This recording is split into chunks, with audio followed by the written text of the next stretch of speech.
Luzon, Visayas at Mindanao. Iba't ibang tinig. Lain-laing mga pananaw. Lain-lain nga tinog. Magkadurog-dilain na panlantaw. Iba't ibang balita. Isang bansa. Lain-laing balita sa usa ka nasod. Lain-lain nga hambal. Isa ka pungsod. Magkadurog-dilain nga balita sa bugos nga nasod. Radyo natin. Radyo natin. Radyo natin. Radyo natin.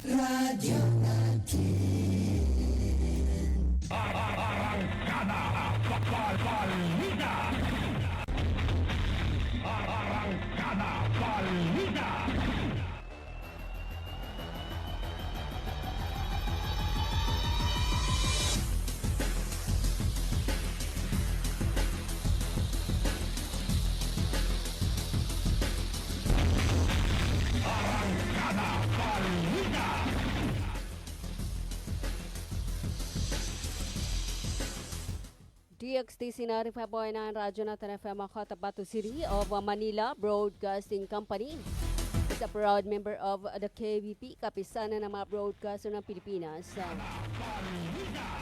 Itama po ng mga orasan ng oras sa buong kapuluan, alas 4 ng hapon.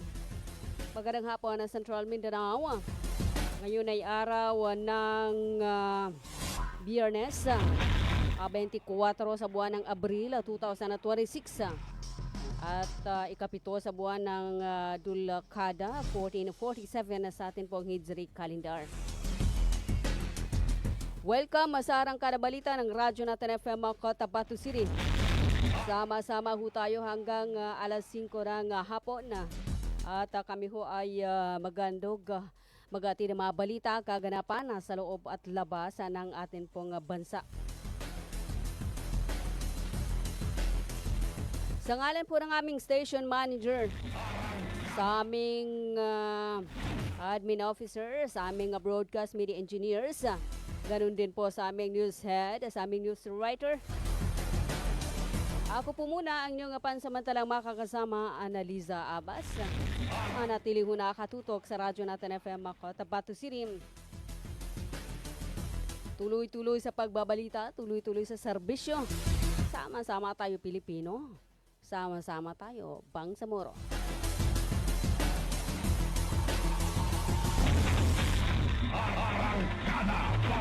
At ngayon, narito na ang atin pong mga balita. Formal na inihayag ng Philippine Statistics Authority o PSA na lumago ang ekonomiya ng Bangsamoro Autonomous Region ng Muslim Mindanao BARM ng 5% noong 2025. Ito ay mas mataas kumpara sa naitalang 3.5% na paglago noong 2024. Ang nasabing datos ay inilabas sa ginanap na 2025 BARM Economic Performance News Conference kahapon na ika-23 ika-23 sa buwan ng Abril at ang kasalukuyan sa Sheriff Kabunsuala Cultural Complex, Bangsamoro Government Center. Ayon sa ulat, ang nasabing paglago ay nakapag-ambag ng 1% sa kabuang pag-unlad ng ekonomiya ng bansa at bumubuo sa 1.1% ng gross domestic product ng Pilipinas. Kabilang sa mga positibong pahiwatig ay ang mabilisan na pagtaas ng government final consumption expenditure na umabot sa 12.1% mula sa dating 3.5%. Tumaas din ang household final consumption expenditure per capita mula 70,285 pesos noong 2024 patungong 73,554 pesos noong nakaraang taon.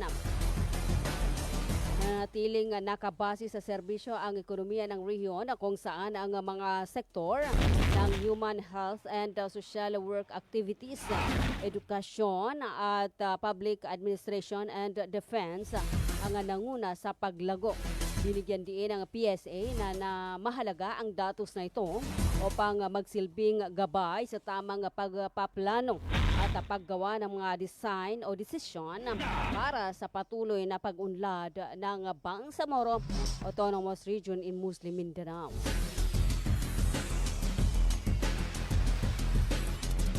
Sa iba pa nating mga balita, mariing kinundina ng United Bangsamoro Justice Party o UBJP ang patuloy na pagkalat ng maling impormasyon at mapanirang mensahe sa social media na nagdudulot ng kalituhan, pagkakawatak-watak at mahina o paghina ng tiwala sa ating mga konstitusyon na maaaring magdulot ng fitna.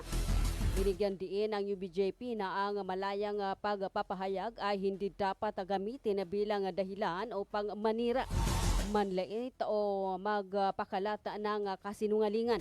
Ang ganitong uri ng diskurso ay hindi nakakatulong sa Bangsamoro, lalo na sa panahong papalapit ang mahalagang halalan. Nanawagan ng UBJP sa lahat ng mga taga-suporta, leader, media at mamamayan na maging responsable sa paggamit ng social media, magsuri at magberipika ng mga impormasyon at gumamit ng mapagkakatiwalaang pinagkukunan ng impormasyon. Piliin natin ang diskursong nakapagpapalalim ng pag-unawa at pagbubuklod sa halip na naghahati.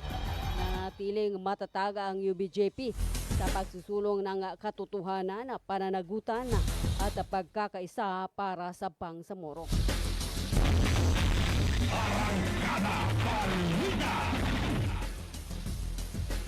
20 minutes makakalipas walas 4 ng hapon. Ang oras na yan ay atid po sa inyo ng Aldraiz Ventures Corporation sa pamahala ni Manager Abidin A. Ali. Matatagpuan sa may Ramon Arabago Senior Street, Rosarets number 3 o Rosarets number 13, Cotabato City. Atid din po sa inyo ng Green Pharmacy, Bangsamoro Sharia Lawyers League of the Philippines Incorporated, Ministry of Labor and Employment o Molibarm, sa pamumuno ni Molibar Minister Dato Muslimin Gisema at sa kanilang General Director Dato Surab Abutazil Jr. Hatid din po sa inyo ng Glang Eye Care Clinic, Bagua Lying In Clinic, matatagpuan sa may Kimpo, Bagua 2 sa Cotabato City. Hatid din po sa inyo ng Search Watch Service Center ng KCC Mall of Cotabato. At syempre, ang oras ay hatid din po sa inyo ng Curawato Institute of Technology Foundation Incorporated.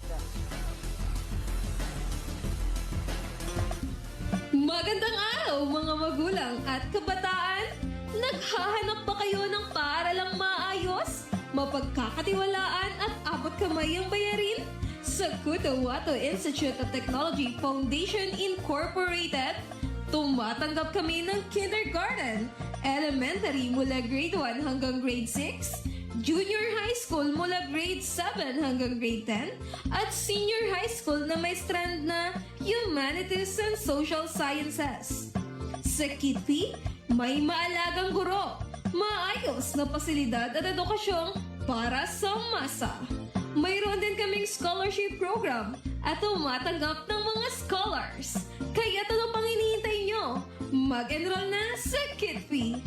Para sa impormasyon, makipag-ugnayan sa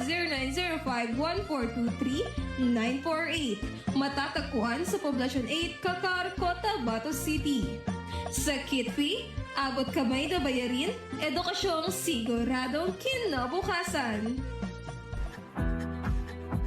Inihahandog ng Ministry of Labor and Employment, BARMM, sa pamamagitan ng Bureau of Employment, Promotion and Welfare. Mole Job Portal project na binuo para sa mga aplikanteng naghahanap ng trabaho at mga pribadong establishmento, kumpanya at recruitment agencies na nangangailangan ng mga trabahante. Libre. Madali.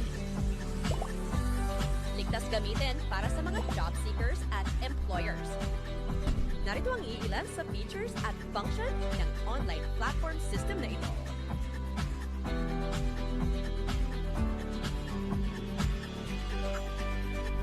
O di kaya'y bisitahin lamang ang website na ito.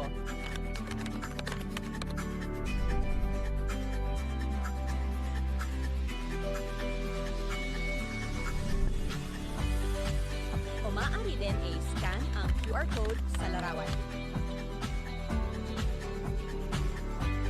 Para sa karagdagang informasyon, bisitahin ang official website ng moniportal.h.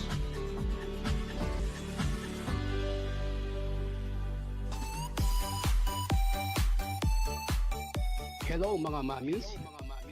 Gusto nyo bang manganak sa dekalidad at libreng paanakan? Halina at puntahan ang Bagwa Lying-in Clinic. Libreng manganak at kasama na ang family planning. Kaya mga mamis, simulan na ang libreng pagpapacheck-up. Dito lang yan sa Bagwa Lying-in Clinic. Open 24 hours at PhilHealth accredited. Narito ang kanilang mga services offered. Family planning, IUD insertion or removal, check-up, pill supply, condom supply, DMPA injection, referrals for bilateral ligation, BTL, natural family planning, NFP method, counseling, maternal and child health, physical exam, breast exam, pelvic exam, prenatal care, postnatal care, pap smear, well body care, immunization, breastfeeding, cord dressing, whey taking, safe, normal, spontaneous delivery, newborn screening. For other services, you may please contact our midwife at landline number 557-4422 or a cellphone number 0917-531-6697. Para sa mga karagdagang katanungan, pwede kayong bumisita anumang oras sa Bagwa Lying-in Clinic at hanapin lamang ang kanilang clinic manager. Ang Bagwa Lying-in Clinic ay matatagpuan sa Quimpo, Bagwa 2, Cotabato City. Owned and managed by Madam Fe Camano Mandi. Tandaan mga mamis, Bagwa Lying-in Clinic.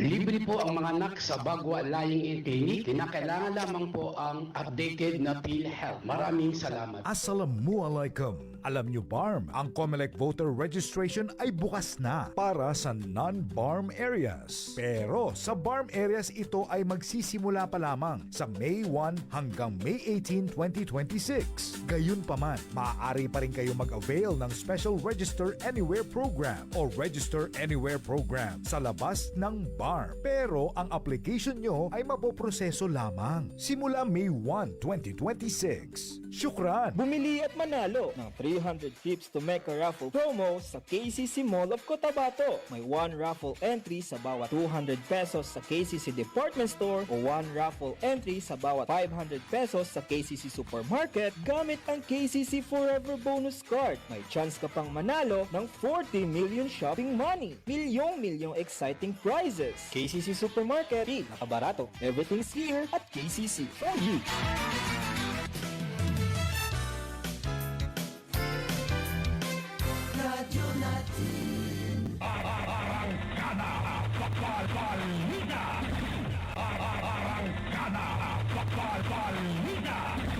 Twenty-6 minutes mga kalipas ng alas 4 ng hapon at kayo pa rin patuloy na nakikinig sa atin pong arangkada balita ng Radyo Natin FM Cotabato City. Sa pagpapatuloy ng ating pong mga balita, patuloy na pinaigting ng lokal na pamahalaan ng Dato din Sinsuat ang paghatid ng tapat at may malasakit na serbisyo publiko para sa kapakanan ng mga mamamayan. Kahapon, muling isinagawa ang ikasampung paglulunsad ng programang Project Baba na pinangunahan ni Mayor Abdul Main Abbas at Vice Mayor Babstil Sinsuat. Idinaos ang aktibidad sa Mahad Tamuntaka Al-Arabi kung saan daan-daang residente ng Barangay Tamuntaka ang nakinabang sa iba't ibang serbisyong hatid ng nasabing programa. Kabilang sa mga serbisyong pinagkalooban ang libreng medikal na konsultasyon at pamahagi ng gamot Gayon din ang pagproseso ng mga ID para sa senior citizens, persona with disabilities at solo parents. Nagbigay rin ng libreng gupit at konsultasyon na ukol sa real property tax para sa mga residente. Isinagawa rin ang free registration ng birth certificate at pagbibigay ng gabay sa aplikasyon ng business permits para sa mga lokal na negosyante.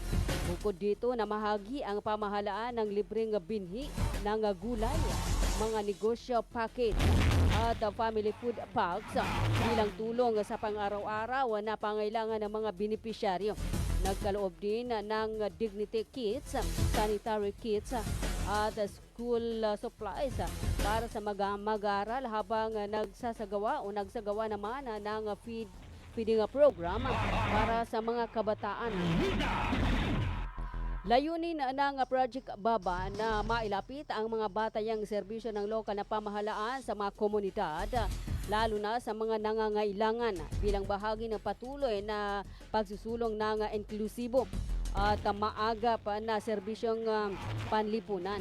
Ang nasabing programa ay naisakatuparan sa tulong ng iba't ibang ahensya at katuwang natanggapan kabilang ang Dato Udin Sinsuat District Hospital, Integrated Provincial Health Office, Maguindanao Rural Health Unit ng Dato Udin Sinsuat, 25th Marine Company ng Marine Battalion Landing Team 5, Municipal Agriculture and Fisheries Office o MAFAR, at Municipal Social Services and Development. 29 minutes makalipas ng alas 4 ng hapon. Kayo pa rin po ay patuloy na nakikinig sa atin pong arangkada balita ng Radyo natin FM Cotabato City.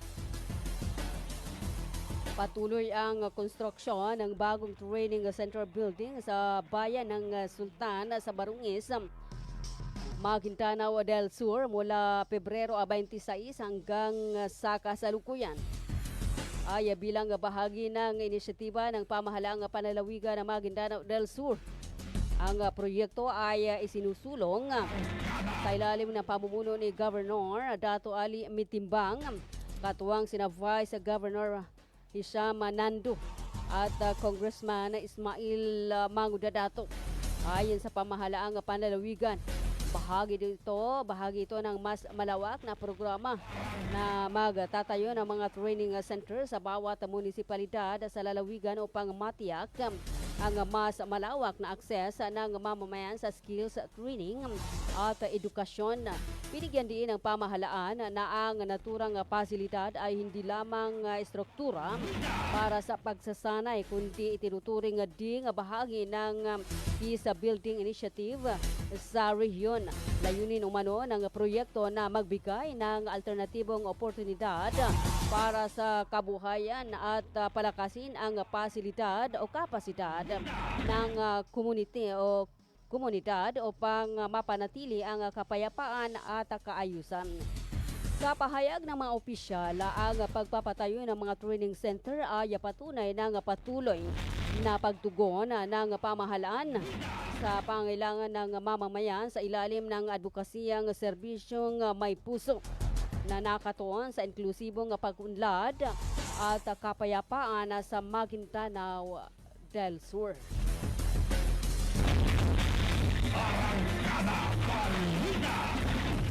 32 minutes makakalipas ng alas 4 ng hapon at kayo pa rin po ay patuloy na nakikinig sa atin pong arangkada balita ng radyo natin na FM Cotabato City.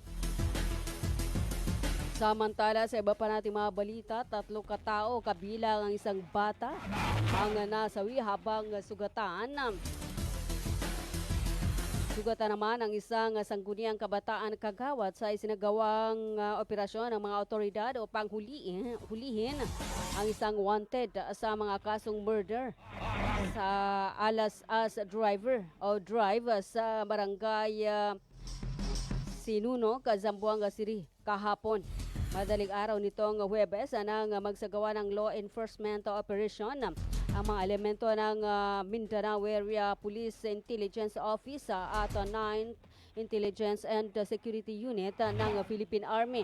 Naglalayong kainan na sana ng warrant of arrest sa laban sa suspek na si Saddam Sedik na may mga kasong murder sa Basilan. Ayon kay Major Chalyami Chang, spokesperson ng Police Regional Office Region 9, habang nagpapakilala ang mga operatiba sa bahay na kinatok ng grupo ay bigla silang pinaputukan ng baril ang mga nasa loob nito, kaya nagka-inkwentro. Nasawi sa di umano sa palitan ng putok na pinabulaan na naman ng mga barangay at city officials ang mga inosenteng sina Jerry Indan Al-Fad, 52 years old, Rayan Hassan Al-Fad, 22 years old, at ang 12 taong gulang na si Salam Aradais Al-Fad. Tatlong iba pa, sina Miss Lee, 18 years old, Syra, 40 years old, at ang 23 anyos na si Sarah Lynn, lahat may apelyedong Al-Fad. Ang sugatan sa naturang insidente na ginagamot na sa isang hospital. Mariing itinanggi ng mga sugatang biktima ng kanilang mga kapitbahay at mga barangay officials na nasa loob ng bahay na binistaya ng bala ng mga pulis at sundalo si Sedik. Kanilang giniit na tinamaan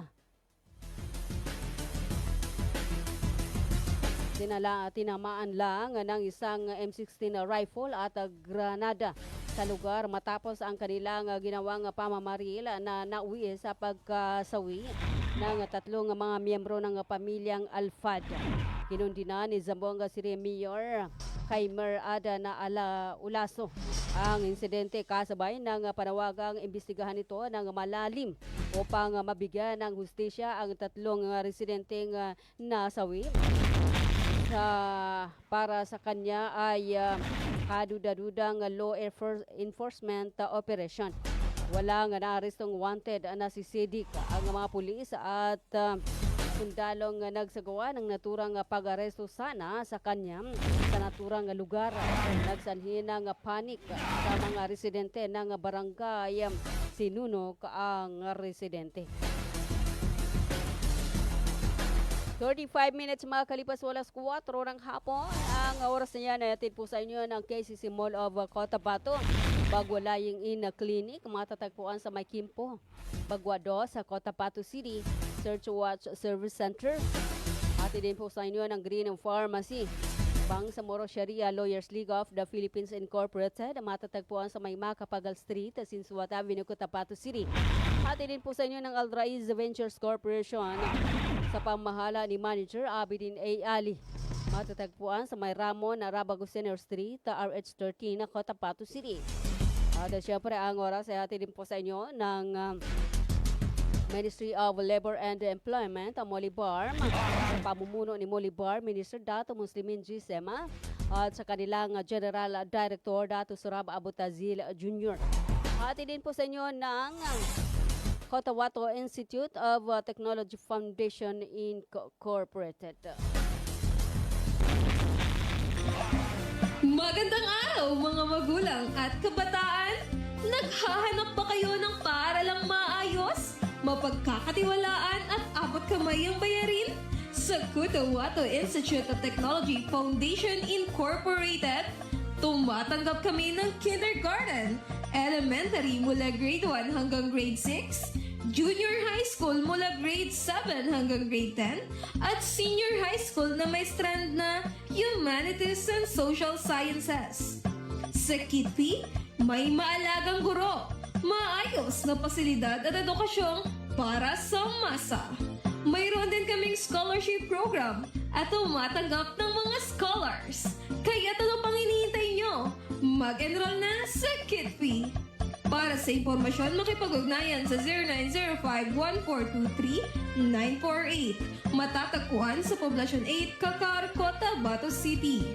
Sa Kitpi, abot kamay na bayarin, edukasyong siguradong kinabukasan. Inihahandog ng Ministry of Labor and Employment, BARMM, sa pamamagitan ng Bureau of Employment, Promotion and Welfare. Mole Job Portal project na binuo para sa mga aplikanteng naghahanap ng trabaho at mga pribadong establishmento, kumpanya at recruitment agencies na nangangailangan ng mga trabahante. Libre. Madali. Ligtas gamitin para sa mga job seekers at employers. Narito ang iilan sa features at function ng online platform system na ito.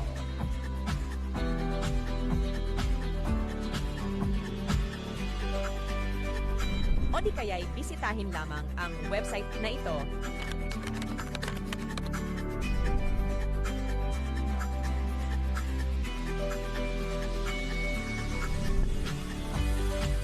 O maaari din i-scan ang QR code sa larawan.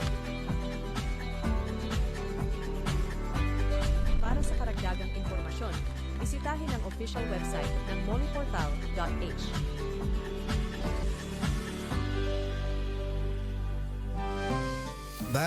Bay, siya kapan? Why, Bapa? Nana ko din. Bapa. Bagi kako sa walay na nakinog ko aran ini balita yani mana na pagsikap sa mata na narinyang ko ged kasaki na brahal sika pangingili ko di ako pagkabate sa Quran kaya di ko gele sa mapya nakiugo na makilay kupon sa mga laga ang mga manisan. Ano natabuhan Bapa? Kaadin na katawang ko. Nang bapaterunan ka na mapiyay ka-check-upin. Do kumpleto sila sa mga gamit sa ka-check-up sa mata. So lang, eye care clinic. Matunang kayo ito Bapa, katawan ka win dawalalan. Maya ba sa pagkambitiatan na mapakayat daun kasaki kabaongan ko namag. Luka buanga sa second floor Sardonyx Plaza. Mbalaka na Gutierrez Avenue, do Sinsuat Avenue, Cotabato City. Ana inshallah nanalmo ko. Namagudasukal nalmo ko kando makele kupan. Mga pagali nami, mga pakat nami, ubangili kano sa mapeka check-up nin sa mata, undo kompleto yung mga gamit nin, naangay kano sa Glang Eye Care Clinic, matun sa second floor, Sardonyx Plaza, Malaka na Gutierrez Avenue, Dusinsuat Avenue, Cotabato City. Mapakaya tamawag kano sa cellphone number nilan, 0966-024-6066. Kano email ad nilan, glangacc@yahoo.com. Angay kanudan sa Glang Eye Care Clinic. Glang Eye Care Clinic. Assalamualaikum. Alam nyo BARM, ang COMELEC voter registration ay bukas na para sa non-BARM areas. Pero sa BARM areas ito ay magsisimula pa lamang sa May 1 hanggang May 18, 2026. Gayunpaman, maaari pa rin kayo mag-avail ng Special Register Anywhere Program o Register Anywhere Program sa labas ng BARM. Pero ang application nyo ay mapoproseso lamang simula May 1, 2026. Syukran! Bumili at manalo ng 300 trips to make a raffle promo sa KCC Mall of Cotabato. May 1 raffle entry sa bawat 200 pesos sa KCC Department Store o 1 raffle entry sa bawat 500 pesos sa KCC Supermarket gamit ang KCC Forever Bonus Card. May chance ka pang manalo ng 40 million shopping money. Milyong exciting prizes. KCC Supermarket, nakabarato. Everything's here at KCC for you.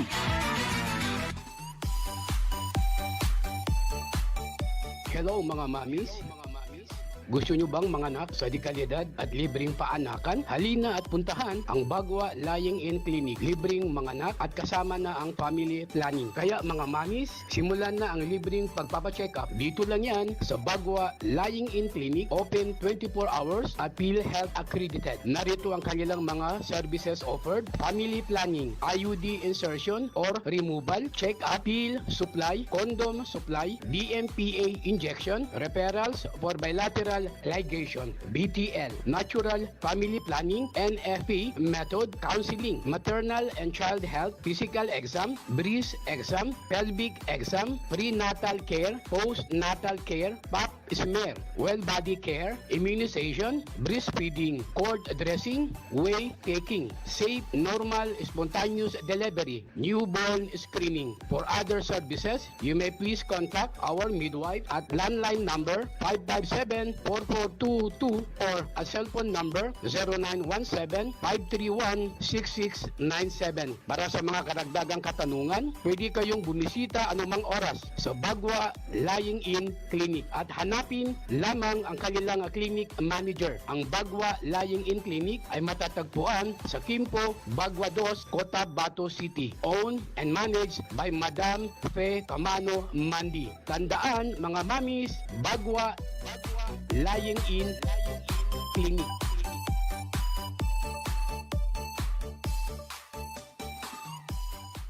Libre po ang mga anak sa Bagwa Lying-in Clinic. Kinakailangan lamang po ang updated na PhilHealth. Maraming salamat. Water refilling station ba ang hanap mo? Ang Cotabato Aqua Life Water Refilling Station ay higit na mabuti dahil mayroong itong malinis at nakakabuti sa ating katawan. Matatagpuan sa Santa Ana Street, Ruales Site, RH13, Cotabato City. Para sa karagdagang katanungan, tumawag sa kanilang contact number 0916-3574-888 o 421-2011. Cotabato Aqua Life Water Refilling Station. A quality life, a quality water. Magandang araw mga magulang at kabataan! Naghahanap ba kayo ng paaralang maayos, mapagkakatiwalaan at abot kamay ang bayarin? Sa Cotabato Institute of Technology Foundation Incorporated, tumatanggap kami ng kindergarten, elementary mula grade 1 hanggang grade 6, junior high school mula grade 7 hanggang grade 10, at senior high school na may strand na Humanities and Social Sciences. Sa Kitty, may maalagang guro, maayos na pasilidad at edukasyong para sa masa. Mayroon din kaming scholarship program at tumatanggap ng mga scholars. Kaya ano pang hinihintay nyo? Mag-enroll na sa Kitty. Para sa impormasyon, makipag-ugnayan sa 0905-1423-948. Matatagpuan sa Poblacion 8, Kakar, Cotabato City. Sa Kitty, abot kamay na bayarin, edukasyong siguradong kinabukasan. Inihahandog ng Ministry of Labor and Employment, BARMM, sa pamamagitan ng Bureau of Employment, Promotion and Welfare. Mole Job Portal project na binuo para sa mga aplikanteng naghahanap ng trabaho at mga pribadong establishmento, kumpanya at recruitment agencies na nangangailangan ng mga trabahante. Libre. Madali. Ligtas gamitin para sa mga job seekers at employers. Narito ang iilan sa features at function ng online platform system na ito.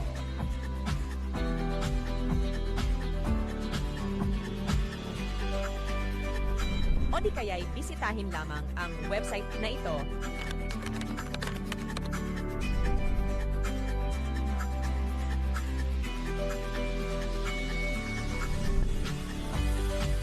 O maaari din i-scan ang QR code sa larawan. Para sa karagdagang impormasyon, bisitahin ang official website ng moleportal.h.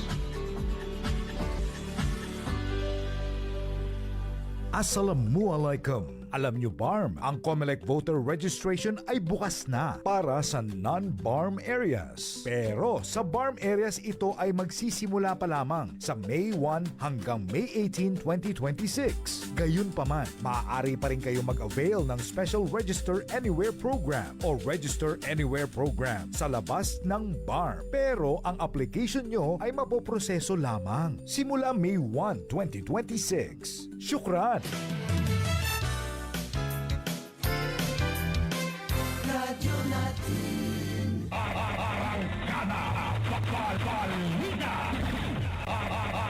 47 minutes makalipas ng alas 4 ng hapon. Kayo pa rin po patuloy na nakikinig sa atin pong arangkada balita ng radyo natin FM Cotabato City.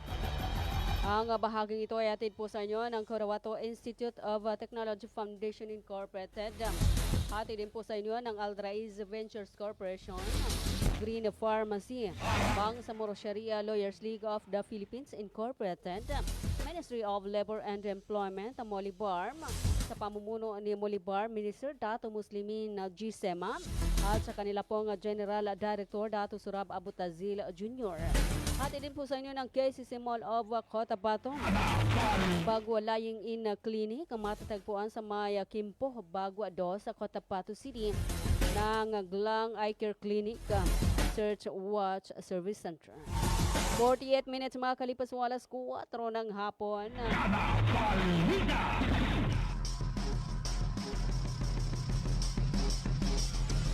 Sa pagpapatuloy natin po ng mga balita,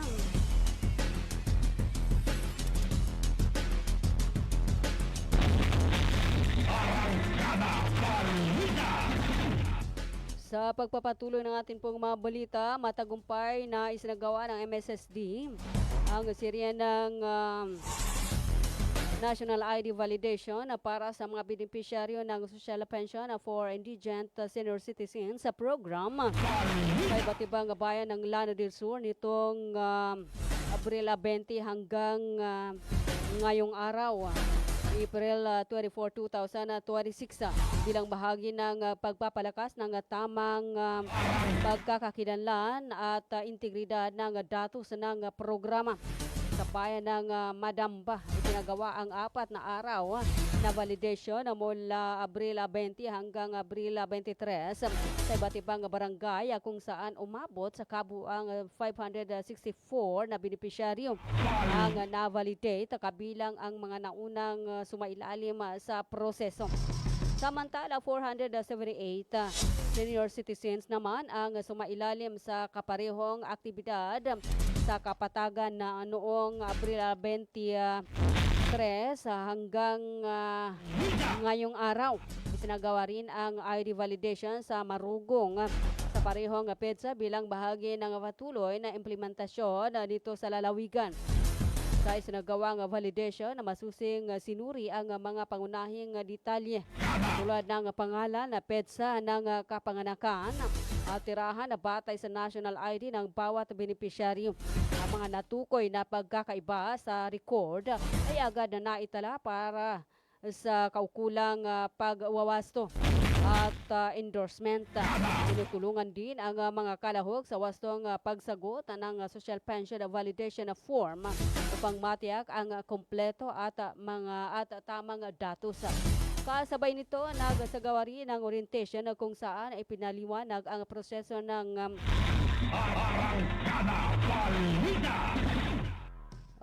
PhilSys validation at tinalakay ang mga bagong pulisiya para sa senior citizens kabilang ang Republic Act number 11982 na nagbibigay ng karagdagang benepisyo sa mga octogenarian o non-octogenarian at centenarian. Sa kabuuan, pinagtibay ng serye ng mga aktibidad ang kahalagahan ng national ID bilang pangunahing batayan sa verifikasyon ng mga benepisyaryo. Nakatulong din ito upang mapahusay ang mga data integrity, matiyak ang pagsunod sa mga umiiral na patakaran at higit pang mapaigting ang paghahatid ng mabilis at maayos na serbisyong panlipunan para sa mga nakatatanda sa rehiyon.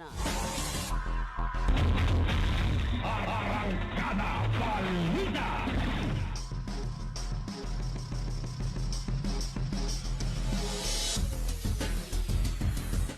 52 minutes makakalipas ng alas 4 ng hapon. At ngayon, dumako na ho tayo sa ating pong mga balitang nasyonal.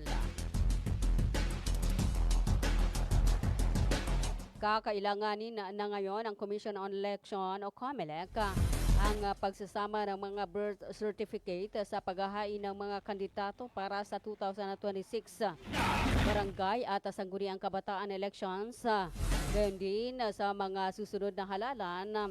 Ito ang sinabi ni COMELEC Chairman Erwin George Garcia. Punto ng poll chief, nais nila na ang lahat ng kandidato na maghahain ng kanilang candidacy ay may kalakip na birth certificate. Paliwanag pa ng opisyal, ito ay upang malaman kung kailan talaga ipinanganak ang isang tao na maghahain ng kanyang kandidatura. Bukod dito para maiwasan ang mga underage at ang napakaraming kaso na natatanggap ng komisyon. Umaasa si Garcia na ang karagdagang kinakailangan sa dokumentaryo ay makakatulong sa pagtugon sa mga umuulit na issue sa halalan. Kabilang ang mga tanong sa edad at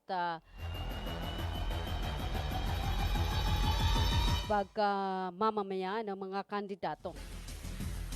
Ang hakbang ay kasunod ng opisyal o pagsisiyasat sa mga nakaraang kandidatura kabilang ang kay dating Bamban Tarlac Mayor Alice Guo na kalaunan ay napag-alamang Chinese. Nauna nang sinabi ni Garcia na may ministerial function ang COMELEC sa pagtanggap ng mga Certificate of Candidacy. 54 minutes makalipas mo alas 4 ng hapon at kayo pa rin po patuloy na nakikinig sa atin pong Arangkada Balita ng Radyo natin FM Cotabato City. Sa iba pa nating mga balita, tiwala si Pangulong Ferdinand Marcos Jr. na hindi siya ang tinutukoy na dating House Speaker Martin Romualdez nang sabihin nitong hindi siya papayag na maging full guy sa katiwaliang gawa ng iba. Sinabi ni Palace Press Officer Claire Castro kung sinabi ni Romualdez na ang executive ang may command responsibility. Malinaw naman na ang naging hakbang ng Pangulo nang iutos ang investigasyon kung may anomalya at panagutin na ang dapat managot. Ayon pa kay Castro, hindi lang naman ang Pangulo ang bumubuo sa ehekutibo. Kaya nga binuo ang Independent Commission for Infrastructure o ICI, isang independent body para maimbestigahan ang ibang opisyal tulad ng Department of Public Works and Highways. Dagdag pa ng opisyal na kung makatutulong ang dating speaker sa investigasyon ay bukas ang pamahalaan sa kanyang nalalaman. Ang tanungin tungkol sa estado ng relasyon ni na Pangulong Marcos at Romualdez. Sinabi ni Castro na hindi niya pa nakitang nag-usap o nagkita ang dalawa mula nang mapunta siya sa Malacanang. 56 minutes makakalipas mo alas 4 ng hapon.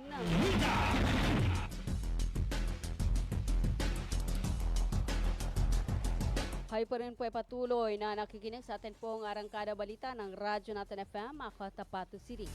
Nanawagan si House Deputy Minority Leader at ACT Teachers Party List Representative Antonio Tino sa Department of Budget and Management o DBM na agad na itaas ang 2,000 pesos sa personnel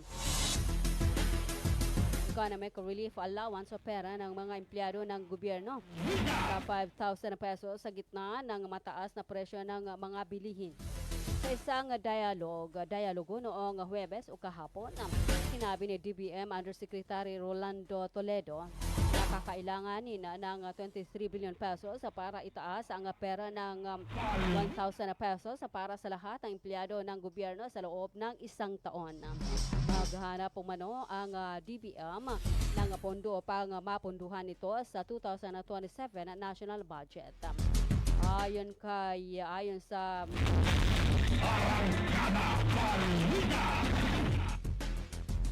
ACT, nakakalap na ito ng 26,000 na perma para sa petisyon na itaas ang pera. 57 minutes makakalipas ng alas 4 ng hapon. Bilang bahagi ng bilang panghuli sa ating pong mga balita, binibigyan ng mababang kapuluan ng Kongreso ng kapangyarihan si Pangulong Bongbong Marcos na suspindihin ang lahat ng uri ng buwis sa mga produktong petrolyo kasama na ang value added tax of VAT.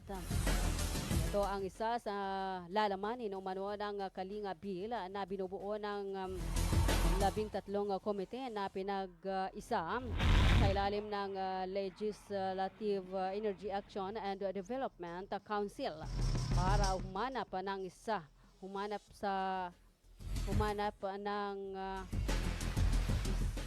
ang epekto ng krisis sa langis sa taong bayan at iba pang sektor ng lipunan.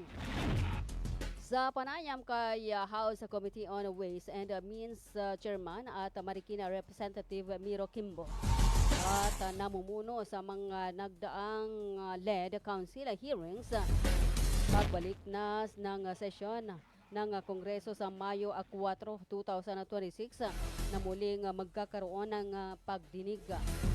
Nangangahulugan na magpapasok ng kanya-kanyang panukala ang bawat committee na kinabibilangan ng Committees on Agriculture and Food, Trade and Industry, Energy, Labor and Employment, Migrant Workers at iba pa.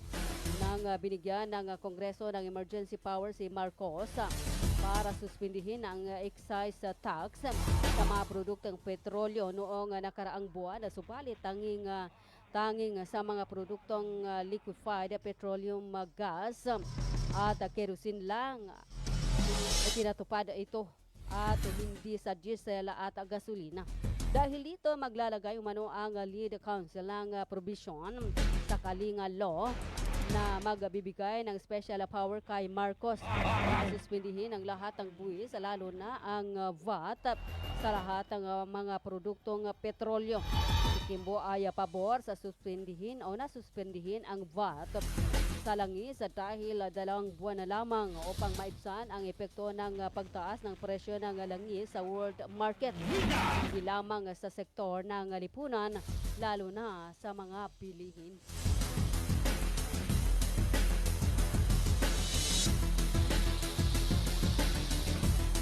Alright, alas 5 impunto na ng hapon at wala na ho tayong oras sa atin pong arangkada balita ng Radyo Natin FM Cotabato City.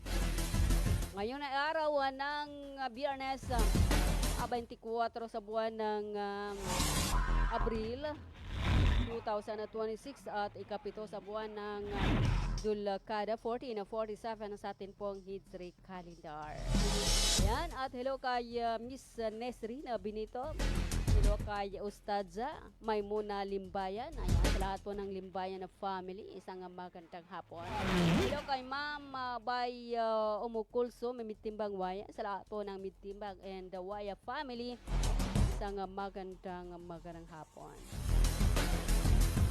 Yan, at assalamualaikum warahmatullahi wabarakatuh. Mga kabangsa muro mapya malulom sa Ligitano Lango na Ma'am Analiza always watching, pa-shout out. Si Dato Tong Waya watching from Purok Bayalabi, Barangay Dato Balabara na Sukran.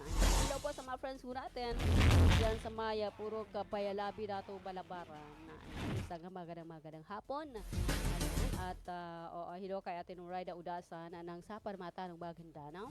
Hello kay Babu Limbo, kay Ate Samira Tumagkantang Ibrahim, isang magandang hapon sa lahat po ng ating mga taga-subaybay, taga-panood ng Radyo Natin FM Cotabato City. Like and share ang atin pong Facebook, ang Radyo Natin FM DXTC 95.9 Cotabato City. Ayan, hello po sa mga friends ko natin dito sa may 37 barangays ng ating lungsod ng Cotabato. Ayan, isang magandang hapon dyan sa may South and North Cotabato, may South UP and North UP. Ayan, isang magandang hapon. Alright, at yan ho ang kabuuan ng atin pong arangkada balita ng Radyo Natin FM Cotabato City. Araw ng Biyernes, 24 sa buwan ng Abril 2026 at ikapito sa buwan ng Dulcada 1447 na sa atin pong Hijri Calendar. Maraming salamat po sa pakikinig at sa panunood. Sa ngalan po ng aming station manager, sa aming broadcast mini engineers, and of course, sa ngalan ng aming admin officer, sa aming news head, sa aming news writer. Alright, ako po inyong pansamantalang nakasama sa Arangkada Balita ng Radyo natin FM Cotabato City, Analiza Abbas.